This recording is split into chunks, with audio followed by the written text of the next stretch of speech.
What is good? So in this video, I'm just going to let you know in advance, I'm going to go cut the fan off, but if you can tolerate listening to the water flowing while I talk, it's going to be in the video.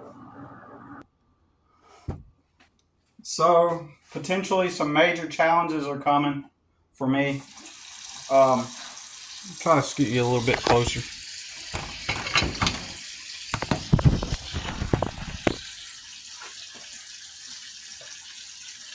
I want to get you closer, that way you can listen.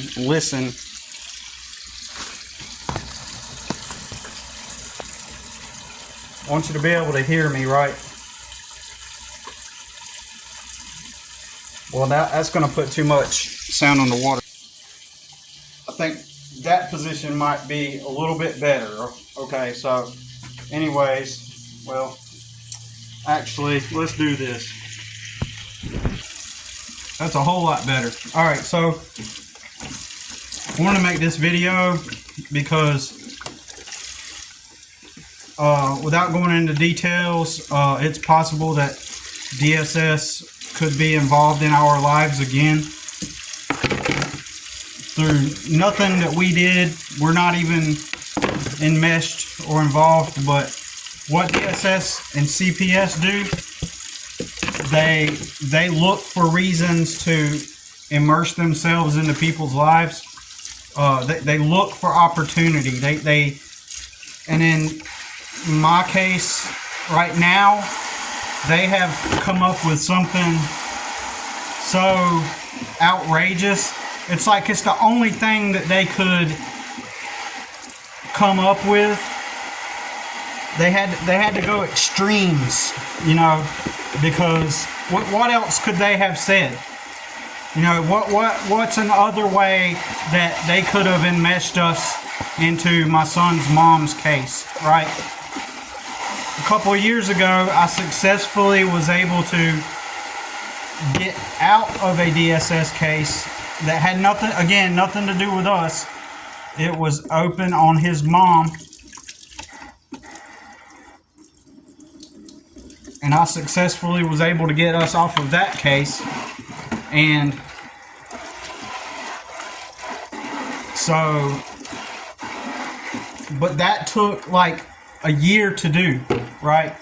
And all along, all of that time, I had a DSS court-appointed lawyer. In other words, if there's a DSS case that comes open and the DSS takes the parent to court, then the court will appoint you a lawyer if it's a DSS case.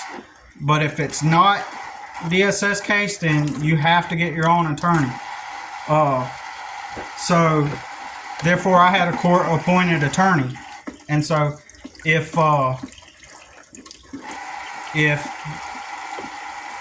they end up taking her to court, then and they somehow enmesh my son and me, and technically they already have, just by basically, without going into it, for I don't know how long this case has been going on. I know it's been for over a year, this new case against his mom. She lives in another town, next to this city. And so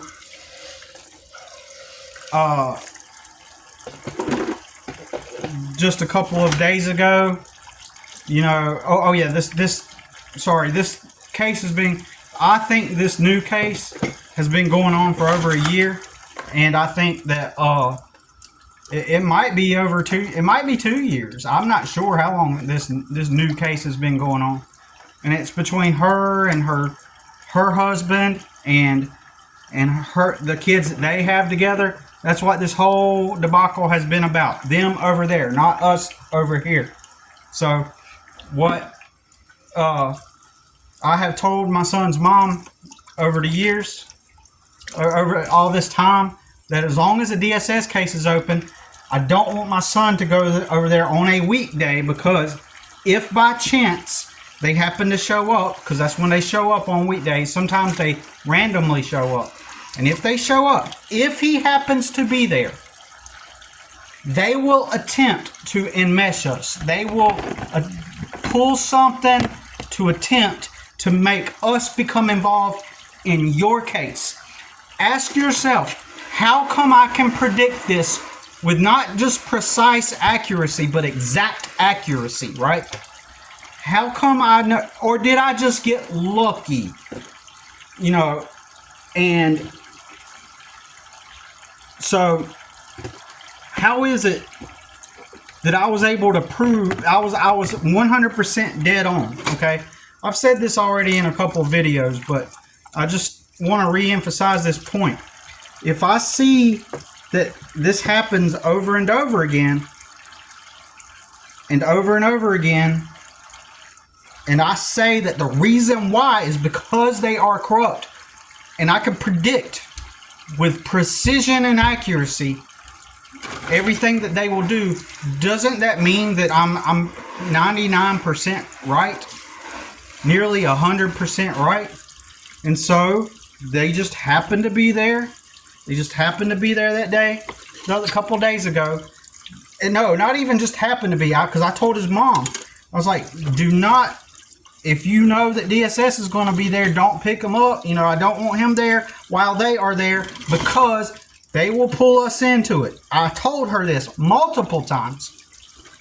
But when she picked him up on Friday, she did not inform me that there was a pre-scheduled appointment and they were going to be there while my son was there. The bitch, the stupid, druggy ass bitch.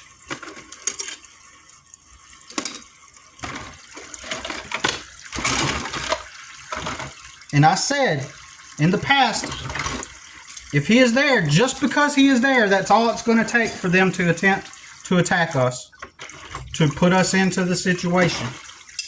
And while they were there, within this happened within hours. Between 1 p.m., she picked him up around 12:30. My son was already calling me at 4 o'clock. This took place within a small window, and that's all it took. And so they made up something really horrible. They made up a really terrible story out of nowhere. And you know it's only because he just happened to be there when they just happened to be there that day. Up to that point, it's almost like they didn't even know he existed or something. So, since they don't have nothing to go off of, what is the only thing that they could possibly come up with, right? They have to come up with something really bizarre in order to make it make sense. My son barely even goes over there. He goes over there usually once a month, maybe twice a month. But just so happens on the day that he gets there, they got to make up some wild ass story. And that's proof right there. And then when I walked out, when I showed up, they were leaving. It was a guy about this tall, you know, about, I don't know, 5'9", 5'10", maybe. And then a short, fat girl. And I swear I can't prove this. But when they went like they knew I was on the way to pick up my son, almost as if it were like a game. The girl social worker starts running toward their car, and then the guy kind of chuckles, and she's like, come on, as if, oh no, the dad, like as if she was having fun, because those jobs in social work attract people that, just like cops, those careers, those jobs attract a certain type that love to get a power trip over families. And that's what they like. And you have to, and so what they'll do is they'll potentially pull me into the script. In other words, what do I mean by that? I'm not saying they will, but Um, but I struggle. I don't make a lot of money. I make just enough to live here, and that's it. And at any moment, my truck could break down and it'd be complete disaster, like in a whole day, like, and so, but what they will do, for example, is like my place is cluttered. It's not dirty, okay? It is cluttered. Right behind me right here is a small sofa. There's a bunch of boxes on it. I got a bunch of junk. And it's not junk like anything bad, like that's dirty or falling apart. Like, it's just a cooler, some boxes, a Cricut, some books, a pile of jeans. Over here I got some boxes.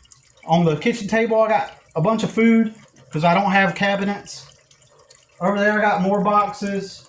And I just got like a couple of containers with a pile of stuff on it. So it's not dirty.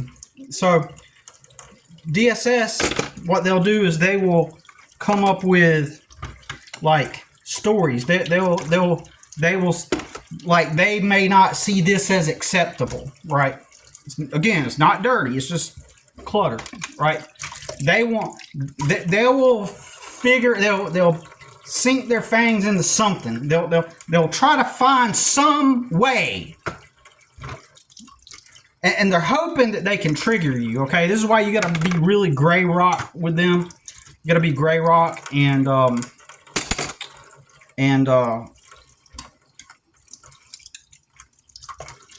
neutral with them, because you got to understand, a lot of them, they're there for the power trip.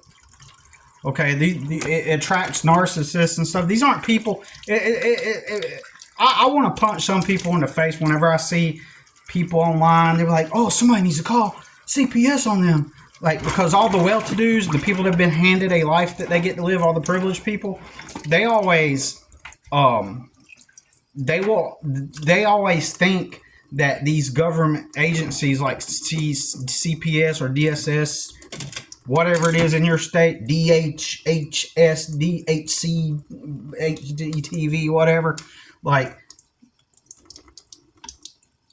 whatever it is in your state,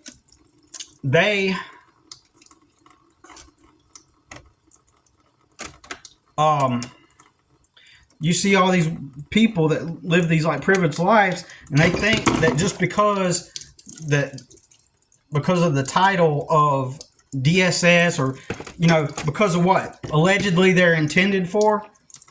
Okay, so that means that that's what they're doing. Like, they're just helping families.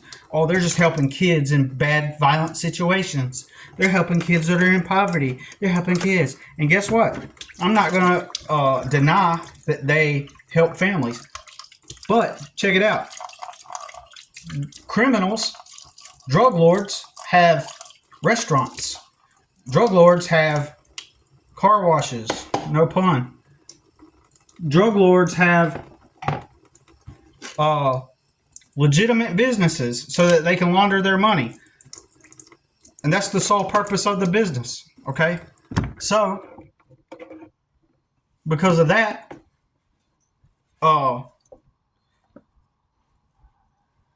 what happens is CPS and DSS, they do a bunch of good stuff, right? They do a bunch of good stuff for the community. But they're not talking about all the corruption involved in their systems. It's almost like all their good stuff drowns out all the bad stuff. And it causes people, it's a deflection method. And more than anything, I want to say that DSS and other government agencies of that nature, CPS,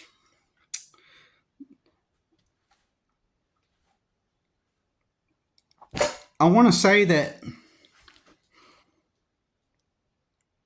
they do get federal bonuses, by the way, the more cases they can open. So they're incentivized to start shit. They're incentivized to lure you in.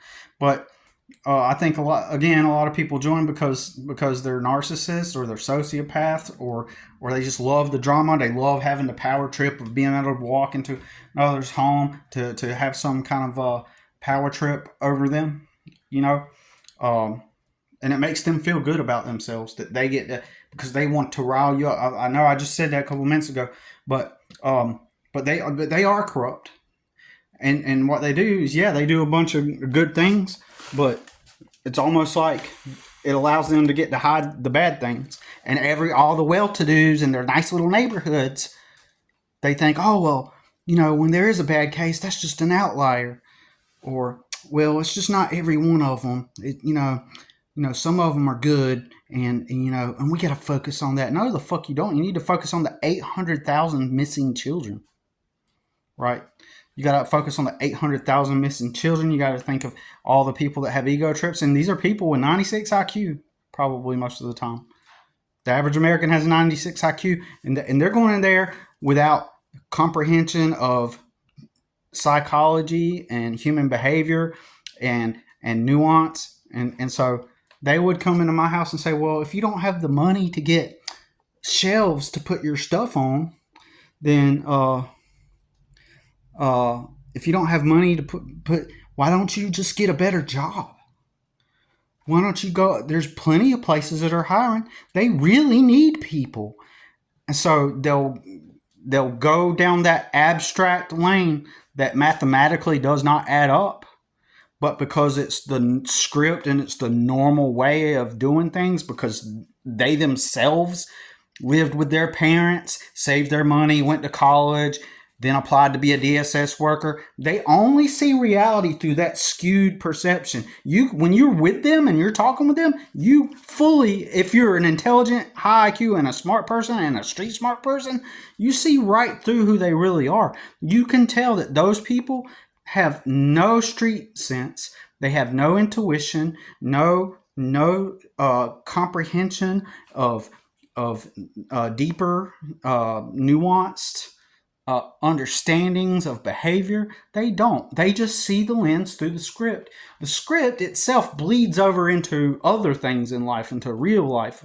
The script itself of get a good job at the company, pay your rent, pay your mortgage,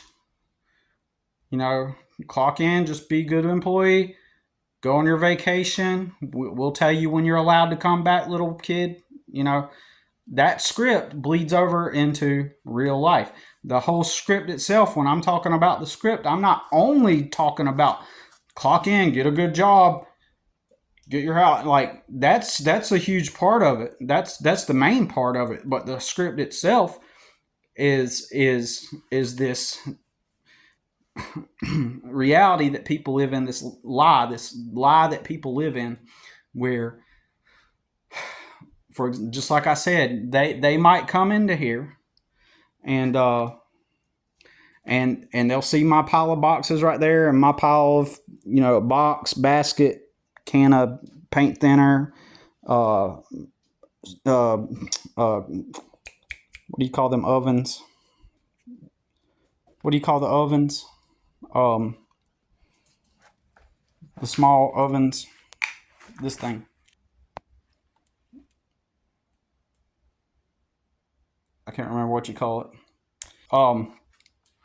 So they'll say, well, like their only perception of reality is through the lived experience that they have had. And so in their mind, like when they were living with mom and dad, and each time they got their paycheck, to them it was a large chunk of money. Why? Because they didn't have to pay lights, they didn't have to pay insurance, they didn't have to pay cell phone, they didn't have to pay this, that, they didn't have to pay for food. They could always come in and mom's got meals on the stove or leftovers in the refrigerator. So when they got their first checks, when they were living at home, saving their money to move out, each check went into the bank to save. Each check saved. Each check saved. Each check saved. So in their minds, all they remember is how each time they got their paycheck, they were able to put aside some more, put aside some more, put aside some more.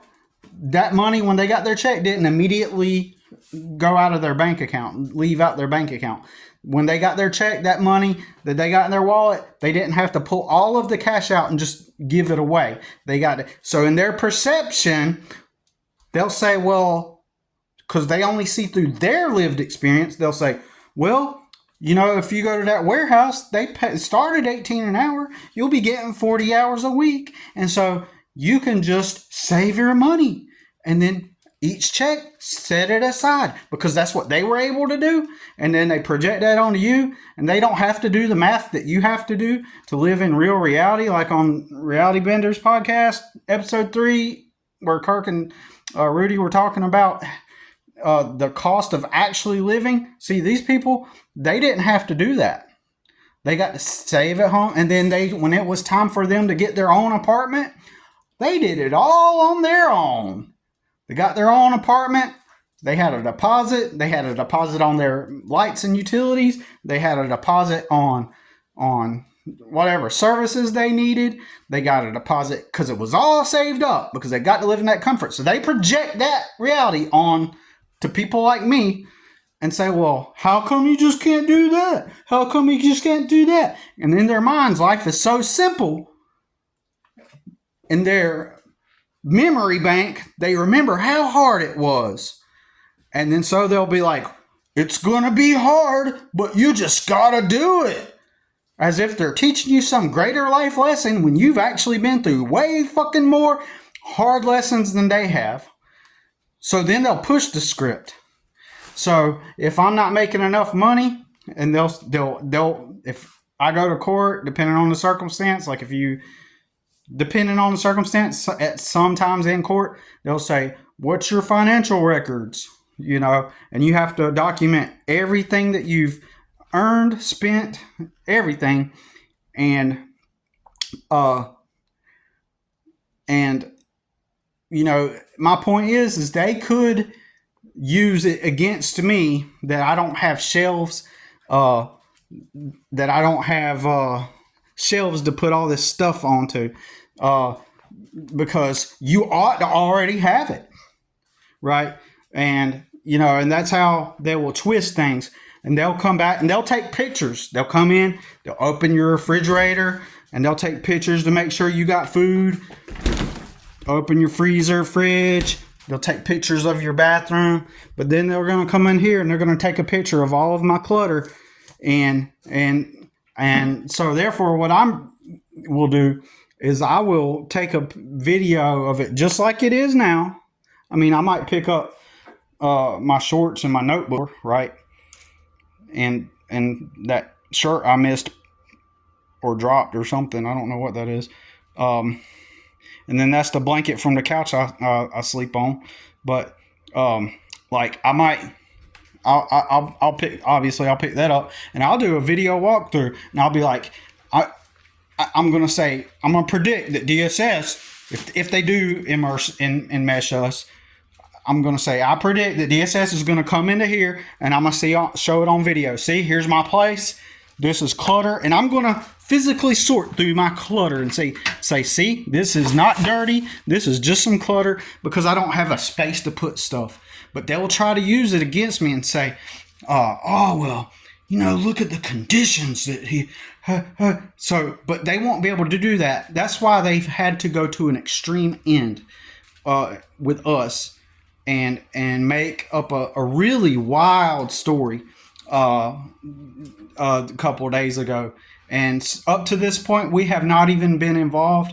And I honestly don't even think that from what it sounds like, because they were saying, well, where does he live? Oh, he lives with his dad. Oh, his dad has custody. Oh, where do they live? And they started asking her questions about me. So that makes me perceive that, oh, they don't even know that he exists. So what's the most immediate thing that they can do to pull us in? Start over the top. Start with something really exaggerated, because you know what that also does? That gives people shock value. Fucking manipulative as fuck. All brought to you by the United States government. So fuck the United States. I don't give a fuck if you don't like me.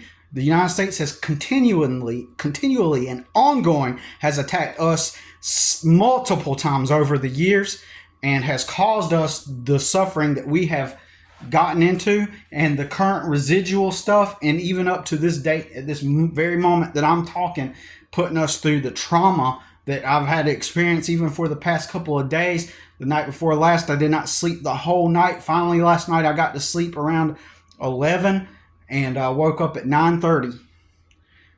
But it damn ruined my sleep. So that is infliction of actual real harm, okay?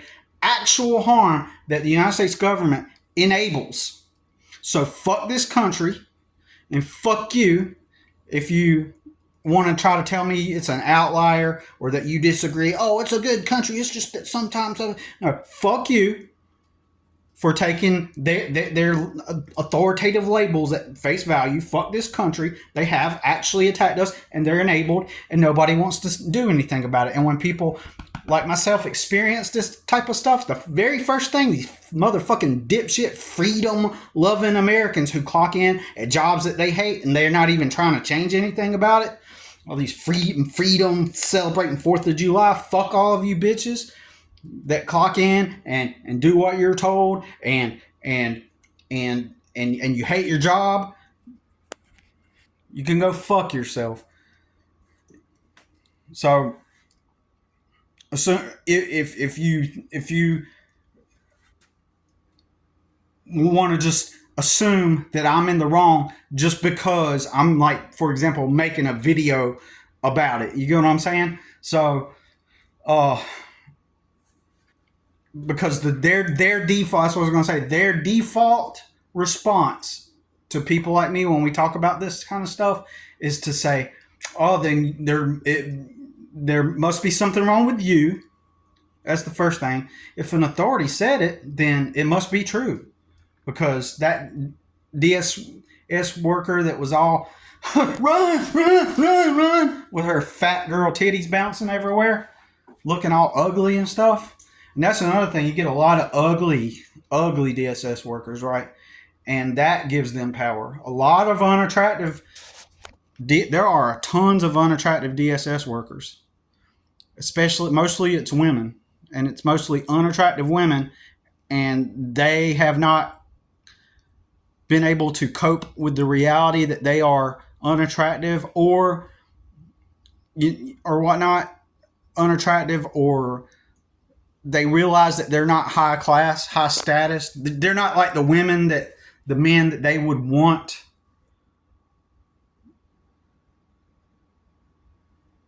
That those men would put a ring on their finger or commit to them in a relationship.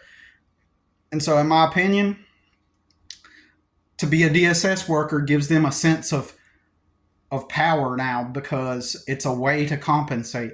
It's kind of like the disgruntled it's another form of the disgruntled warehouse manager in some way. So now they get to go into homes, and some of those homes aren't even poor people. You know, they're like middle class people or people that are even above their social class. And so they get to go into their homes and have dominion and authority over those people. So it's sick and twisted and fucked. And the American people, for the most part, want to say that, make it sound like I'm like I'm in the wrong just because they decide to come into our lives by default. That's so stupid and ignorant.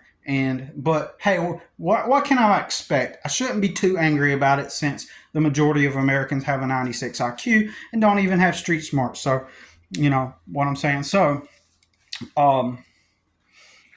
what do you expect, right? But even this one dude I know, who up in North Carolina, who there was a DSS case involved in his life, and the social worker, he told me that the social worker, that they were getting a new social worker for his case. And he says, we were talking about how corrupt they are. And he was like, we're getting a new social worker.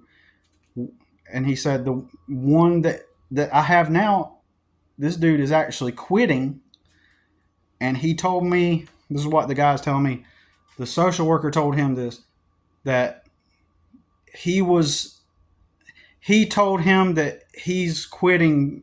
He's like, I shouldn't tell you this, but I'm quitting because of what I see in this system so far. And it's really bad. And I don't want to be in your shoes. And there's nothing I can do about it, he said. And I'm not supposed to be telling you all this because, I could lose my job. But since I'm going to be quitting soon anyway, I'm going to go ahead and tell you that it's really bad. And I can't remember everything, and he gave him some kind of advice, like, if I were you, I would do this and that. And he gave him advice that he wasn't supposed to be giving him or something. I can't remember what it is, because the guy found it to be such a corrupt place that he no longer wanted to be a social worker, because he got a view of what it was really like. So, I mean, that should tell you everything, right? Plus, I mean, all you got to do is just go on the internet and look up, when you see these people getting attacked by DSS and they're making videos about corrupt DSS and corrupt family courts, everyone's first impression, and I want to invite you, if you doubt me, if you disagree with me or doubt me,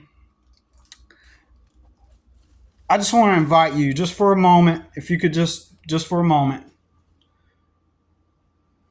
for a day, even an hour, for a day, a week, or even an hour, like I said, go on TikTok or YouTube and look up DSS corruption, CPS corruption, and then notice how the families, now don't get me wrong, you are going to see at times, some trashy type of stuff, people, and you're at times going to see some ratchet people. You're going to see some dysfunctional people, right, involved in CPS cases and DSS cases on the internet.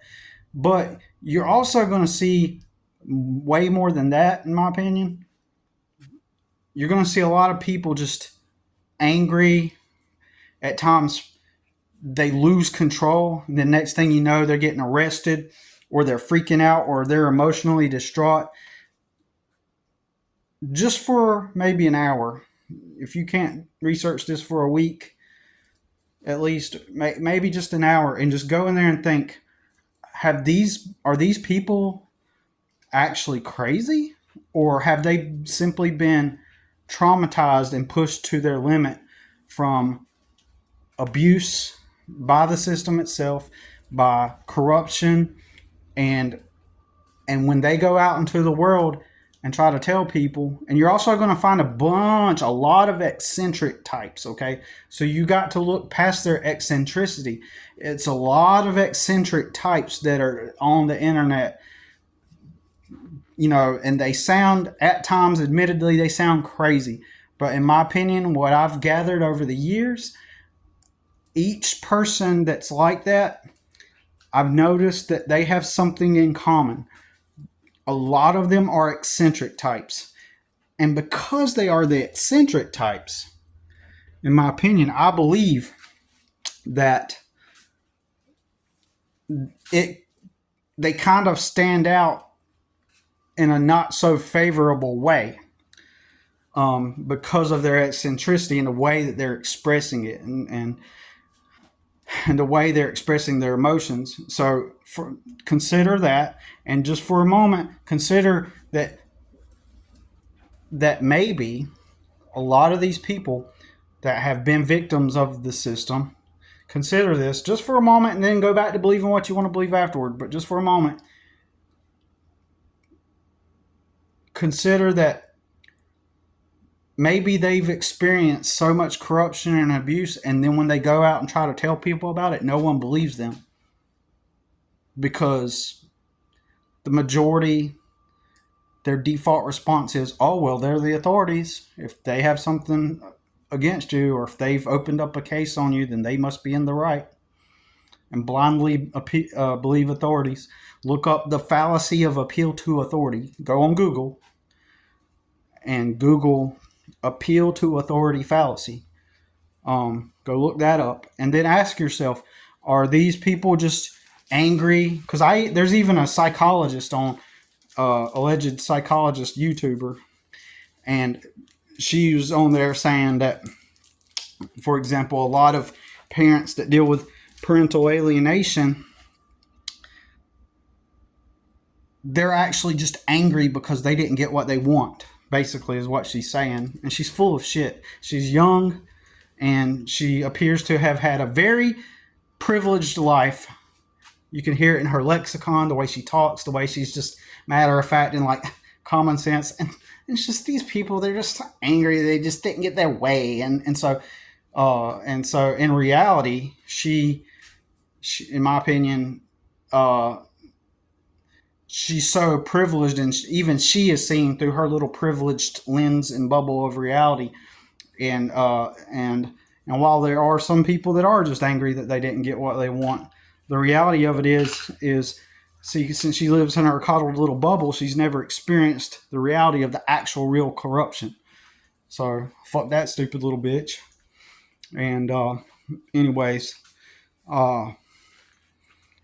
people have a hard time believing that they know at some level there is some corruption that exists somewhere, but they always have to keep it mentally in the realm of some far off place that's on the other side of the country, or some ambiguous place that doesn't exist in their present reality.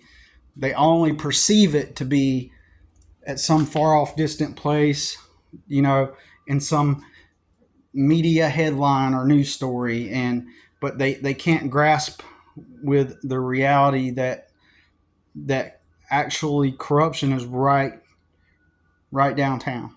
They can't perceive that. It's a proximity bias. It's a type of, I don't know the best word to use for it, but it is a type of proximity bias. So especially if you know people close to you that are in your town, or acquaintances or friends or people that that are close to you, and something bad happens to them, DSS opens a case on their life, you automatically by default go, oh yeah, if everything was okay, then why are they involved? Obviously they must have done something wrong because they're involved, and you perceive it that way because you know them personally. But if you were to have read about it in a headline and said that's like, and you live on, in Virginia on the east, and you heard about a story, in Nebraska or in Idaho that happened where there was a corrupt group of DSS agents who were just kidnapping kids, making up stories. If you read it in that article, then you would believe it, because it's like so far away from you, because humans, and we've also been indoctrinated and conditioned to believe this too, we live in a fantasy realm. We live in a reality, societally, culturally, where we perceive things as fantastical stories, like fantasy stories, like that aren't real, and so we can believe the fantasy story in a sense because it's far away. But when it happens to us within our proximity, we're like, oh, it must be true. So step outside of that thinking, and imagine that the majority of these parents really are victims of government corruption. Anyways, that's all I'm going to say about it for now. I'm really tired, so I'm going to bed. Peace.